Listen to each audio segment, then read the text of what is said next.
Password managers are somewhat controversial. Personally, I think that everybody should be installing them and using them frequently to store all of your passwords. Yes, your entire life, every password you ever create, all your critical information should be in a password manager. Some kind of secure vault. It's better than keeping a text file or Word document with your passwords. It's much better than reusing your same password or some small variation of your password over time. So I thought it was really clever for a long time. Back in the day, I used the same start for all of my passwords, and then I just changed the end for every website. So I said to myself, I'm secure because I'm not reusing my password anywhere. If a hacker steals one password, that password only works on that one site.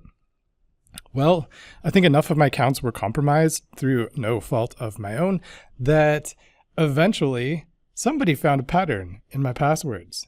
And I get an email one day from Google saying, hey, just so you know, somebody tried to log into your Gmail account from Europe using your actual Gmail password.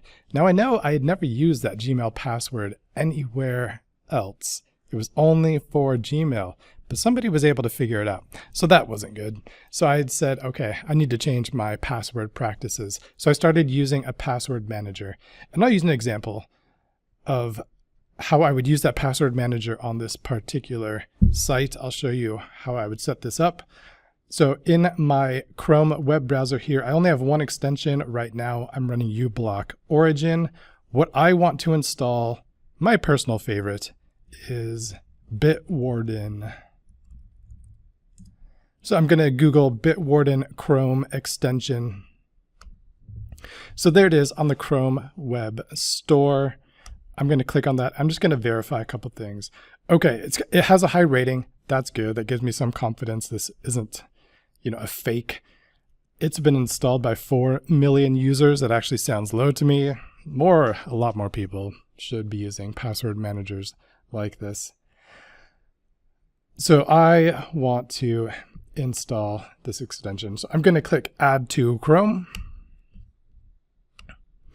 Yeah, it's going to be able to read the data because it's going to look for fields. So yep, I'm okay with it. I trust this extension. I trust it with my life. So it's installing. Wonderful. So you could follow these instructions if you want to. I'm not gonna. Maybe I'll pin it so I can always see it. I'll pin it so it'll show me that extension right there on the bar because it can be very, very useful. Well, I just pinned uBlock. Sorry. Let me pin the actual one. So here I've got this gray shield.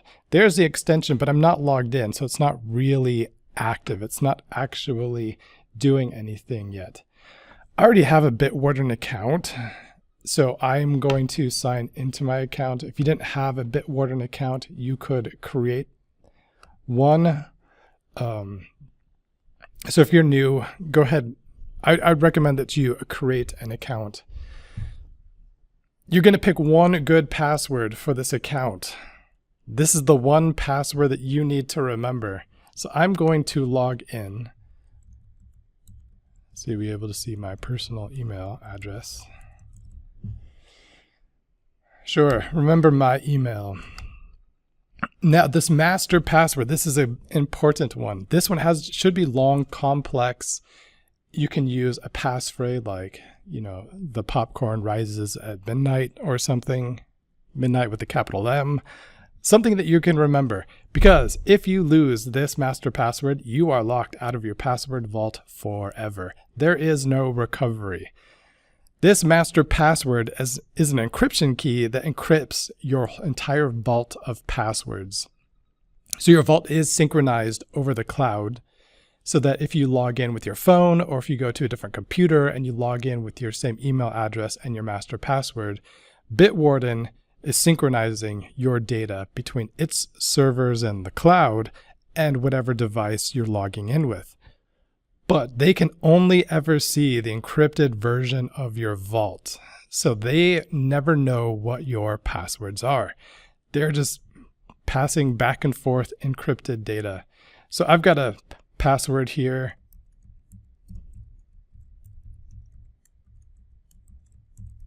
couple capital letters, there's a couple symbols, there's a couple numbers. It's a good password.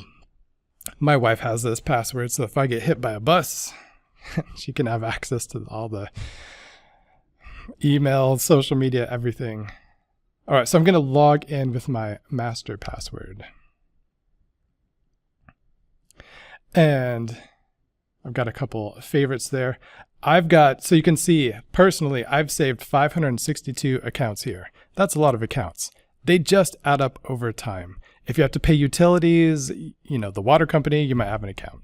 The electric company might have an account. You've got your Netflix, your email, if you have to pay like the IRS, I've got an account with the IRS in here. I've got the grants site, I've got Department of Defense, I've got a whole bunch of stuff in here, and it just adds up over time. There's no way I could remember 562 really good passwords. So I let Bitwarden remember these passwords for me. So how does this work? Okay, so I've got Bitwarden, I logged in. So if I go to a website, so I'm going to come back to my other tab. I have an account with Hacker News. Hacker News, it's more hackers like startup hackers. There's a lot of smart people on news.ycombinator.com. Y Combinator, they invest in startups. So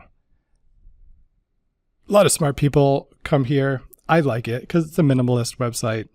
I check it probably daily. When I come to this website, Bitwarden knows, okay, you've got an account here on this website. And so I see this one show up. I've got one account that I could theoretically log into here. So if I click login,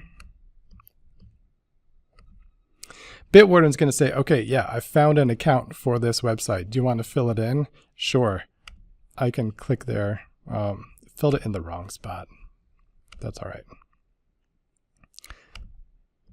You can access it a few ways. So when it tried to autofill, it autofilled create account because this website, for some reason, lets you log in and create an account on the same page. So Bitwarden got a little bit confused which place I wanted to fill in the username and the password. Not a big deal.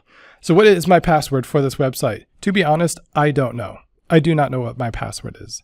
Bitwarden knows what my password is, but I can click here, I can log in, and I can come into this website. So I'll show you that the login does actually work. If I click login, I am logged in. Now, Chrome has its own built-in password management. I don't use it. Some people do. If you use it, Chrome, your other web browsers, they're going to be doing the same thing. They're going to be securely storing your passwords. Is that okay? Probably. I'm going to give that a solid probably. One thing though, I've given Google so much of my data, I'm somewhat reluctant to give them my passwords to. Also, if I save my passwords just in the Chrome web browser, unless I log into the web browser with like my profile information, those passwords aren't going to be synced. So on my phone, I've got the Bitwarden app. And so it has access to all those same passwords. So I like having my password manager independent of the operating system and independent from my web browsers. And I can choose where I want to put that password manager. Now, I'm going to log out here just to show. So let's see if I wanted to create an account. I'm going to pick a username, super hacker, and a password. So typically what do we do when we pick a password? So, the cat is awesome, 1, 2, 3. That's not great. What I do whenever I need to create an account or reset a password, I'm going to click on Bitwarden and I'm going to use the generator down here. So if I click on the generator, I can choose how long I want this password to be. So a website might say your password must be at least 16 characters. So I'm going to, make this longer. I'm going to make it 20 characters.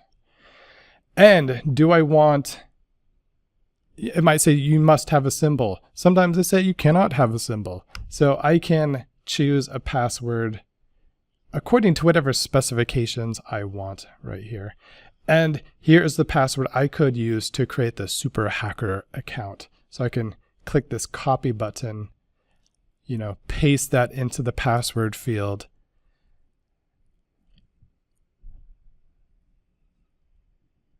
And you know what? Let's do it. We're going to do a test here. So I'm going to click create account for super hacker. Username's taken. All right, super hacker 2024. Verification required. Now, here's what I wanted actually to happen. I don't actually care about creating this account. Should Bitwarden remember this password for you? Yeah, that's good. So it realized I just created a new account. So it's like, hey, would you like to save this automatically in the database? Yeah, of course, because there's no way I can remember that password. I really need it to save that for me. Otherwise, I am out of luck. So yeah, I would click save here. I'm not actually going to go through the robot verification to create that account, but that would work just fine. So yeah, saving it would be good. Then I would have two accounts for news.ycombinator.com. Then I'd have to choose which one of them I actually wanted to use at any given time. But what I'm going to do right now, I'm going to actually close this. Let's say I created the account, but it didn't trigger that pop-up. Well, what you can do if you need to add something manually, if I click this plus icon here, I can add an item. I can say Super Hacker 2024. I can just paste it in manually. And I can see what that password would be if I actually went through the creation process there. And it's got the URL of the current website that I've got open, but you could change that if you wanted to. Like if you're just loading your passwords for different accounts that you already have, you can change any of it. It's your data. Bitwarden only uses this URL to detect what passwords might be relevant to what you're doing in your web browser right now. So as far as best practices go, use a password manager. This isn't the only one. You can use 1Password. You can use Apple. They're developing their own password management tools.